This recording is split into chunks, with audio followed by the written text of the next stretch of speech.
My name's Glenn Backus. I'm from Sacramento, California. Walking through the rain on April 4th, the anniversary of the murder of Reverend Dr. Martin Luther King. It was raining in Memphis, and I walked by a lot of police, and I walked by a lot of politicians, and I walked by a lot of people making speeches, and I walked by homeless people on the street. A homeless woman wrapped in blankets and layers of clothing against the weather.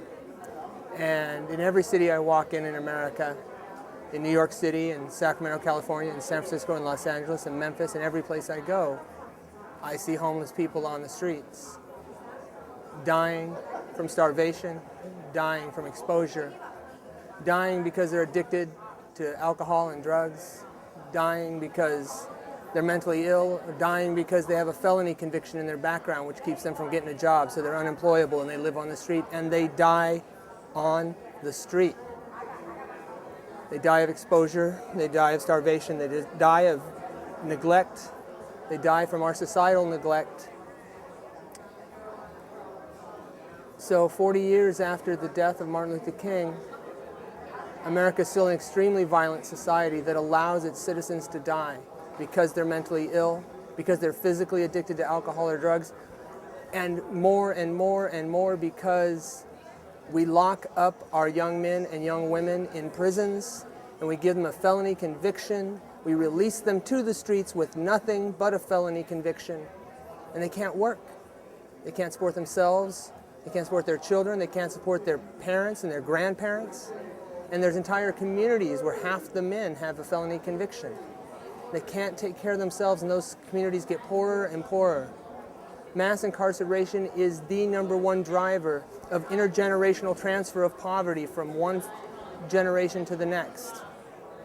And this all happened after King. Not the part about mental illness and addiction, but the part about mass incarceration, where we take huge segments of our society and put them in prison, and then release them again, and then put them back in again, and then release them to the streets to eventually die. This has changed America much for the worse.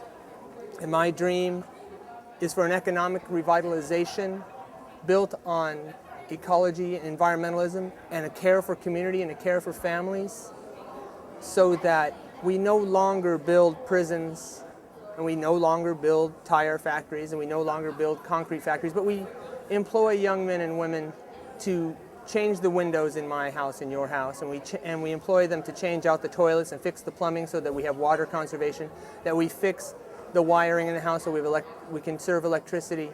That's going to help, of course, everybody from the affluent communities to the poor communities when the air is cleaner, the water's cleaner, the land is cleaner. But my dream is for an economically just America that is not violent towards its poor communities, and that poor communities have the opportunity to work, honest days work, for an honest day's pay, take care of their family, their kids, their grandparents, and grow the wealth of communities, and end the violent death of our citizens on the streets at night, dying of addiction, dying of exposure, and dying of economic neglect.